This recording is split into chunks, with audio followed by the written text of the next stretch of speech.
आपल्याला प्रेरणा द्यायला ते लक्षात घ्या. वीर सेवा द्यायला ते प्रेरणा द्यायला गेले आणि बाकीचा खर्च सुद्धा द्यायला बोर्डिंग तयार आहे. इथून पुढचं संयोजन सुद्धा आम्ही करतो, पण सेवादलच्या माध्यमातून घेतो. सेवादलवर त्यांची भक्ती आहे बोर्डिंग. कारण सुरुवात जी सेवादलची झाली आहे ती ह्याच बोर्डिंगमधून झाली आहे. हे बोर्डिंग हे ऐतिहासिक बोर्डिंग आहे आणि स्वातंत्र्य सैनिक इथं भूमिगत म्हणून राहिलेले. हे अशा प्रकारचा ऐतिहासिक हॉल आहे, हे लक्षात घ्या. आणि अशा ह्या ऐतिहासिक हॉलमध्ये आपण बसलेलो आहोत. धन्यवाद साहेब. यानंतर आजच्या कार्यक्रमाचे अध्यक्ष आदरणीय बाळासाहेब पाटील यांना विनंती करतो की त्यांनी अध्यक्षीय मार्गदर्शन करावं. आपल्याला माहिती आहे की दुसरं सत्र सुरू झालेले त्यातली 25 मिनिटं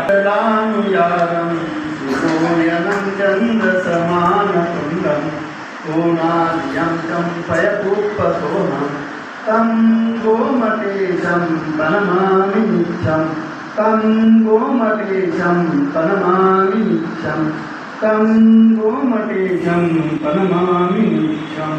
जय बोले गोमटेश्वर भगवान की जय. बोले चारित्र चक्रवर्ती समाज सम्राट आचार्य शांतागर जी महाराज की अमर रहे, अमर रहे. दक्षिण भारत जैन सभेचे वीर सेवादल मध्यवर्ती समिती व दिगंबर जैन बोर्डिंग कोल्हापूर यांच्या संयुक्त विद्यमानाने 44वे नेतृत्व प्रशिक्षण शिबिर या कार्यक्रमाचे प्रमुख पाहुणे आमचे मार्गदर्शक दक्षिण भारत जैन सभेचे खजिनदार संजयजी शेटे, तसेच त्या कार्यक्रमाचे उद्घाटक दक्षिण भारत जैन सभेचे माजी चेअरमन विद्यमान कर्मवीर मल्टीस्टेटचे चेअरमन श्री सागरजी चौगले, स्वागत अध्यक्ष बोर्डिंगचे चेअरमन सुरेश शेटे साहेब, तसेच त्या कार्यक्रमासाठी खास करून उपस्थित असलेले दक्षिण भारत जैन सभेचे ट्रस्टी राजेंद्रनाथ झेले, तसेच दक्षिण भारत जैन सभेचे महामंत्री कोल्हापूर विभागाचे महामंत्री दादा पाटील, तसेच वीर सेवादल मध्यवर्ती समितीचे व्हाईस चेअरमन सुभाषण्णा, तसेच व्हाईस चेअरमन दिगंबर जैन बोर्डिंगचे व्हाईस चेअरमन कर्नाटक विभागाचे सहसंयोजक प्रवीण पाटील व सर्व वीर सेवादल मध्यवर्ती समितीचे सदस्य व सर्व शिबिरार्थी. वीर शिरोमणी बाबासाहेब बुचरुले यांच्या विचाराने हा नेतृत्व प्रशिक्षण शिबिर चालू केले. पूर्वी 10 दिवसाचं शिबिर असणार, आता आम्ही पोरं येत नाही म्हणून आम्ही 3 दिवसाचं केलं. ह्या वर्षी ए पाटील सरांनी म्हणायला लागले 5 दिवसाचं ठेवूया सर म्हणायला लागले. ठीक आहे म्हटले 5 दिवसासाठी नेतृत्व प्रशिक्षण शिबिर किमान 10 दिवस पाहिजे. का नेतृत्व करायचं असलं तर कसं करायचं हे बुचरुले सरांना शिकवलं. त्यांच्या मार्गदर्शनामुळे आज सगळं आम्ही स्टेजवर बसलेलं आहे. हे सगळं आम्ही नेतृत्व प्रशिक्षण केलेलं आहे. त्यासाठी आपण जबरदस्तीनं आपल्याला फोन करून 2-3 दिवस मागं ए पाटील सरांनी बोर्डिंगला सांगली बोर्डिंगला गेले. फक्त 25 पोरांचं नाव नोंद होतं. त्यासाठी त्यांनी जाऊन तिथं बसून सगळ्यांना सगळ्या शाखा संघनायकांना फोन करून आणि नाव नोंदून घेतले. आता 95 शाखेचं 95 विद्यार्थी नाव नोंदलेलं आहे. त्याच्याकरता 85 विद्यार्थी सहभागी घेतलेला आहे. धन्यवाद आहे तुम्हाला. कारण पूर्वी 25-30 पोर येणार, शेटे साहेब असू दे आणि रोटे यांना 50 असतं तरच आम्ही तुम्हाला जागा देणार म्हटले 2 वर्षाचा मागं. मागच्या वर्षी 100 सव्वाशे होत आहे, त्या वर्षी 95 नोंद झाले. निश्चित रूपानं तुम्ही सांगितल्याप्रमाणे वर्षाला आम्ही वाढवत जाऊ. आम्ही बंधन काढलेलं आहे. एका शाखेत 2च. आता आमचा शाखा आहे महाराष्ट्रामध्ये 140 शाखा आहेत. 140 आहेत. एक शाखेत एक आल्यात, 2 आल्यात. त्यामुळं संख्या हे 50-85 पर्यंत पोहोचलेलं आहे. कर्नाटकातलं वेगळं घेणार आहे. कर्नाटकातलं थोडं इथं 10 स्वयंसेवक आलेला आहे. कारण कुणाला मराठी कळत आहे त्यांना इकडे या म्हटलेलं आहे आणि प्युअर मराठी कुणाला कळत नाही त्याने कर्नाटक आथणी नाहीतर जमखंडीमध्ये घ्यायचं आहे. त्यासाठी ह्या शिबिरसाठी मी मुद्दाम आपणाला सांगू इच्छितो. हे शिबिर नेतृत्व तुम्ही नुसतं हे इथं शिकायचं, तुम्हाला सगळं नेतृत्व कसं करायचं आहे हेच सांगणार आहे त्याच्यात. कारण की 5 दिवसात तुम्हाला समाजामध्ये नेतृत्व कसं करायचं, गावामध्ये कसं नेतृत्व करायचं. आम्ही आता मी मुद्दाम सांगतो, आमचं चांद शरदवरचे संघनायक, माजी संघनायक होते श्रेणिक पाटील म्हणून, ते दत्त फॅक्टरीचं व्हाईस चेअरमन झाले. नेतृत्व करून ते त्यांनी नेतृत्व प्रशिक्षण शिबिरला येत. आमचा बेडक्याचे शाखेचे संघनायक, माझी प्रथम संघनायक इंद्रजित पाटील, आता त्यांनी दत्त फॅक्टरी संचालक आहेत, व्हाईस चेअरमन होते, लट्टेमध्ये आहेत. सगळं म्हणजे असं याच्यातनं आपण नेतृत्व करू शकता. नुसतं इथं आम्हाला इथं सांगितलं ते न करता तिथं जाऊन तुम्ही समाजामध्ये नेतृत्व करायला पाहिजे. आपल्याला नेतृत्व गुण आहे आणि समाजातले मंदिर कमिटीचे असले सगळ्यांना सांभाळून घेऊन आपण काम करत आणि वीर सेवा दलामध्ये सगळेजण आणि जर पुढं ते वीर सेवा दलाला बळ द्यायला पाहिजे. आणि महत्त्वाचं म्हणजे पाठशाळा. आपण आपल्या गावात पाठशाळा चालू करायला पाहिजे. एक गावात आता 360 पाठशाळा आहेत आणि 360 पाठशाळा आहेत आणि 280 वीर सेवा दल शाखा आहेत. त्यासाठी कुठं पाठशाळा आहे तिथं वीर सेवा दल व्हायला पाहिजे. आणि आपल्या गावात पाठशाळा आठवड्यातना 1 किंवा 2 वेळा असते. पहिला पूर्वी कायम पाठशाळा असत होतं. तुम्ही आवर्जून तिथं शनिवार रविवारी थोडं सगळं काम धंदा तुमचं शाळेचा अभ्यास सोडून 1 तास फक्त आठवड्यातनं 2 दिवस 1 तास तुम्ही पाठशाळेसाठी काढा. तुमचं जीवन कल्याण होईल. कारण आज लहान मुलांना आम्ही संस्कार देऊन त्यांचं त्यांचं भावी पिढी नाहीतर हे होत आहे. त्यासाठी आपण पाठशाळेला तिथं हजर राहून पाठशाळेचा कुठल्या गावात पाठशाळा नाही तिथं आपण इथं आलेला सर्व शिबिरार्थी पाठशाळा चालू करा. आणि नेतृत्व आपल्याकडे अंगात नेतृत्व गुण आहे. हे वय काय आहे आपला नेतृत्व करायचं. आमच्या अंगात काही सगळं ताकद आहे. चांगलं करायचं हे तेवढं हे करा. आताचं युवक काय करतात, चांगल्याचं मार्ग सोडतात आणि वाईट मार्गाला लागलेलं असतात. त्यासाठी ह्या वयात आपण आता मुद्दाम मी 2 भट्टारक महाराजांचं नाम घेतो. आता त्यांचं वय काय, लक्ष्मीसेन महाराज असू दे, जिनसेन महाराज, तुमच्यासारखं त्यांनी खेळणार इकडं तिकडं काय सलाम त्यांनी लगेच करून काय करू शकत होते. लक्ष्मीसेन महाराज तर बी झालेलं आहे, ते सगळं सोडून त्यांनी आता त्यागी झालेलं आहे. तुम्हाला काही त्यागी व्हा म्हणत नाही.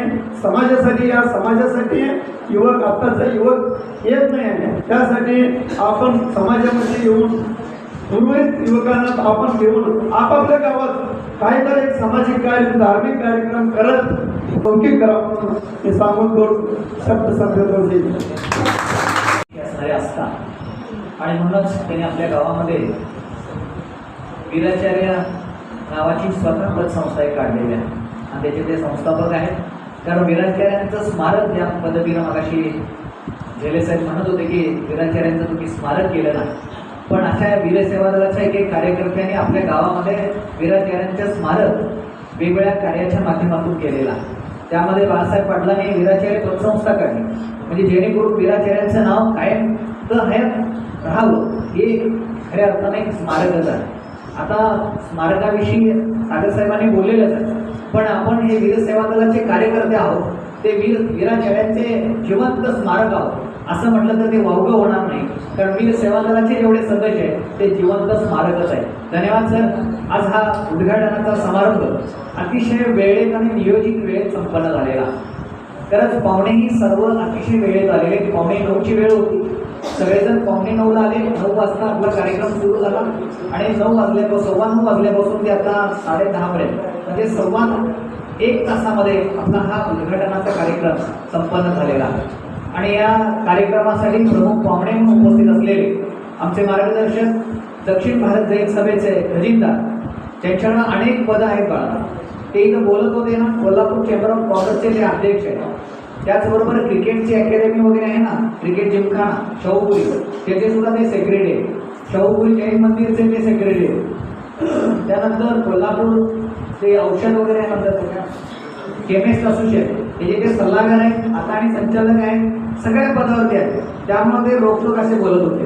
काही कम पडले तर आम्ही आहे म्हणत होते आणि ते बोलतात तसे वागतात सुद्धा, हे लक्षात घ्या. ह्या कार्यक्रमात सुद्धा ते वेळेत आलेले. 9:15 म्हटल्यानंतर 9:15ला इथे करेक्ट आले. त्याबद्दल त्यांचं बोर्डिंग आणि वीर सेवादल मध्यवर्ती समितीच्या वतीनं आणि संयोजक नात्यानं मी त्यांचं मनपूर्वक आभार व्यक्त करतो. त्याचबरोबर या कार्यक्रमाचं उद्घाटन खऱ्या अर्थानं आपण त्यांना वीराचार्यांचे अनुयायी म्हणतो. कारण कार्यक्रम 9:15ला आहे तर 8:30 वाजता दिलं. सरांना मी फोन केला साहेबांना, सागर साहेबांना, साहेब तुम्ही 8:30ला यायला पाहिजे. तर 8:30 वाजून 1 मिनिट झाला असेल की त्यावेळी त्यांची गाडी इथं आली. मी इथं बसलोय, मुलं सगळे इथे, तोपर्यंत सगळे सर म्हणाले अहो पाहुणे आले. म्हणजे एवढ्या लवकर अपेक्षा सुद्धा 9:15ची होती, पण ते 8:30 वाजून 1 मिनिटानं आले. कारण त्यांना माहिती आहे की कोणताही कार्यक्रम सेवादलचा असेल तर तिथं 10 मिनिटं आपण अगोदर गेलं पाहिजे. ते आदरणीय सागर साहेब या ठिकाणी उपस्थित झाले. त्याने अतिशय मौलिक आपल्याला मार्गदर्शन केलेला, त्याबद्दल त्यांचंही बोर्डिंग आणि वीर सेवा दलाच्या वतीनं त्या शिबिराच्या वतीनं मी त्यांचंही मनपूर्वक आभार व्यक्त करतो. त्याचबरोबर आजच्या या कार्यक्रमाचे अध्यक्ष आणि खऱ्या अर्थानं वीर सेवा दलाचे आणि वीराचार्यांचे अनुयायी म्हणतो की संयम शांत स्वभाव जर पाहिला तर वीर सेवा दलाचे अध्यक्ष आहेत. 10,000 सदस्य त्यांच्या हाताखाली आहेत, पण तरी सुद्धा त्यांच्यामधली नम्रता जर पाहिली तर ती आपण सर्वांनी घेण्यासारखी आहे. ते आदरणीय बाळासाहेब पाटील साहेब या ठिकाणी उपस्थित झाले. त्यांनी आपल्याला मार्गदर्शन केलेलं आहे. त्याबद्दलही त्यांचं मी या वीर सेवा दल आणि बोर्डिंगच्या वतीनं आणि शिबिरार्थीच्या वतीनं त्यांचंही मनपूर्वक आभार व्यक्त करतो. त्याचबरोबर आम्हाला ह्या वीर सेवा दल आणि बोर्डिंग हे एकच आहे आणि या सर्वांच्या मध्ये एक दुवा असणारं व्यक्तिमत्व त्या बोर्डिंगला चेअरमन म्हणून लाभलेला आहे. ते आपलं वीर सेवा दलाचं खऱ्या अर्थानं आपण भाग्यवान आहोत. कारण वीर सेवा दलाला त्यांनी वेगळं कधी म्हटलेलंच नाही, करवीरला कधी वेगळं म्हटलेलं नाही, वीराचार्याला कधी वेगळं म्हटलेलं नाही, आम्ही दक्षिण भारत जैन सभाचं वेगळं म्हटलेलंच नाही. असं हे व्यक्तिमत्व आहे की ते सगळ्यांना घेऊन जाते, कधीही चिडणार नाही. वेगवेगळे प्रकारचे टोक आहेत. संजय शेटे एक वेगळं टोक आहे जहारवादे, तर सुरेश रोटे हे मवाळवादे, आणि दोन्ही टोकं एकत्र राहिलेली आहेत. आणि ते आजच्या कार्यक्रमाचे स्वागताध्यक्ष आहेत, बोर्डिंगचे चेअरमन आहेत, तेही या ठिकाणी उपस्थित झालेले आहेत आणि त्यांनी आपल्याला मार्गदर्शन केलेलं आहे. त्याबद्दल त्यांचेही मनपूर्वक आभार व्यक्त करतो. आणि त्याचबरोबर वीर सेवा दलाचे वाईस चेअरमन, आपण कार्याध्यक्ष म्हणतो, करवीरचे वाईस चेअरमन आदरणीय सुभाष मगदूम साहेब उपस्थित झालेले. नेहमी प्रत्येक वेळी फोन करायचं, प्रश्न आता पुढेपर्यंत झालेला किती विद्यार्थी झालेले, म्हणजे नेहमी तळमळ सेवा दलाविषयी असे आदरणीय सुभाष मगदूम साहेब या ठिकाणी उपस्थित झालेले, मार्गदर्शन केलेले. त्याबद्दल त्यांचेही मनपूर्वक आभार मानतो. आणि दक्षिण भारत जैन सभेचे ट्रस्टी राजेंद्र झेले साहेब एक सडेतोड व्यक्तिमत्व आहे. दक्षिण भारत जैन सभा आम्हाला सुद्धा ते रोखठोक बोलतात. आमच्या मनामध्ये सुद्धा काही वाटत नाही, कारण अशी बोलणारी व्यक्ती आपल्याला पाहिजे. कारण आम्ही कुठं चुकतोय ते सडेतोड बोलणारी आणि आमच्यातल्या उणीवा दाखवणारी माणसं जर असली तर आमच्यामध्ये खऱ्या अर्थाने एक सुधारणा होते. असे आदरणीय राजेंद्र झेले साहेब, त्यांना मी 7 वाजता फोन लावला. मी म्हटले वेळेत येतो, 7ला एवढ्या लवकर फोन लावला काय म्हटले. मग म्हणजे संयोजकाचं काम असतं प्रमुख पाहुणा वेळेत यावा, आणि खरोखर ते वेळेत आलेले. त्याबद्दल त्यांनाही धन्यवाद देतो. कारण वीराचार्यांच्यावर त्यांनी काही काळ वीराचार्यांच्यावर घालवले, त्यांच्या घरामध्ये वीराचार्यांकडे प्रति भाग्यवान आहे, हे लक्षात घ्या. त्याचबरोबर दादा पाटील साहेब, आता ही दोन्ही व्यक्ती जे आहेत ती जयशिवपूरमधले नेते आहेत, दोन्ही पण नगरसेवक आहेत, नेते आहे. आणि मगाशी सागर साहेबांनी सांगितलं की कुठलाही माणूस गेला दचकला की पहिल्यांदा तिथं जाऊन त्याची सेवा करण्याचं काम हे करतात. दादा पाटील साहेब सुद्धा आहेत, तेही सगळेकडून बोलणार आहे. सभेमध्ये कधी बोलत बसत नाही, त्यांना काय वाटलं ना लगेच बोलतात. आणि तेही या कार्यक्रमात पहिल्याच कार्यक्रमाला का बोलवलं त्यांना, काय असेल तर पहिलं संस्कृती आम्हाला, म्हणजे आम्ही सुधारू, या 5 दिवसात आम्ही सुधारू, म्हणून आम्हाला काय व्यक्ती द्यायचं ते द्या असं सांगितलं. आणि ते वेळेत आले, त्याबद्दल त्यांचंही मनपूर्वक आभार व्यक्त करतो. त्याचबरोबर बोर्डिंगचे आपल्या वीर सेवा दल मध्यवर्ती समितीचे जॉईंट सेक्रेटरी अभय पाटील सर ही वेळेत आले. त्यांची कळमळ असते सेवा दलाविषयी. कोणताही कार्यक्रम असेल तर अगोदर अर्धा तास उपस्थित राहणार. अभय पाटील सरांचं मनपूर्वक मी आभार व्यक्त करतो. दोन्ही विभागाचे म्हणजे कर्नाटक विभागाचे बागाचे सर आणि महाराष्ट्र विभागाचे भविले सर या ठिकाणी उपस्थित आहेत. त्यांचेही मनपूर्वक आभार व्यक्त करतो. बोर्डिंगचे जॉईंट सेक्रेटरी राकेश मिले आपले सहसंयोजक आहेत. काल आपल्याला माहिती आहे की 3-4 व्हीलर घेऊन आले होते बघा, आहे 3-4 गावी तर यायचं नाही, पण ते काम असल्यामुळे बाहेर इकडे त्यांना फिरायला लागायचं, पण तेही वेळेत आलेले होते. त्याबद्दल त्यांचंही मनपूर्वक आभार व्यक्त करतो. आणि सकाळी उद्घाटन ध्वजारोहण त्यांच्या शुभास्ते झालेलं आहे. ते शाहूपुरी जैन मंदिरचे अध्यक्ष आमचे मार्गदर्शक बाबा समगले साहेब आणि कर्नाटक विभागाचे सहसंयोजक प्रवीण पाटील आणि प्रशांत बिरनाळे व चिंचवाड हायस्कूलची सर्व टीम, नांद्रे हायस्कूलचे धनंजय इंगळे सर, त्याचबरोबर वीर सेवादल बोर्डिंग आपल्या जे ऑफिस आहे त्या ऑफिसचे सुपरिटेंडेंट शीतल, राकेश, अमर व सर्वजण, या सर्वांचंच मी मनपूर्वक आभार मानतो. कार्यक्रमाची सांगता नमोकरणानं होईल. त्यानंतर आपल्याला 5 मिनिटं इथंच आपलं दप्तर ठेवायचं आहे. 5 मिनिटामध्ये बाथरूमला जायचं आणि लगेच इथे यायचं. वक्ते आलेले आहेत, तुम्हाला 11:30 वाजता सोडायचं आहे किंवा 10 मिनिटं लेट होईल एवढंच. कार्यक्रमाची सांगता नमोकरणानं. ओम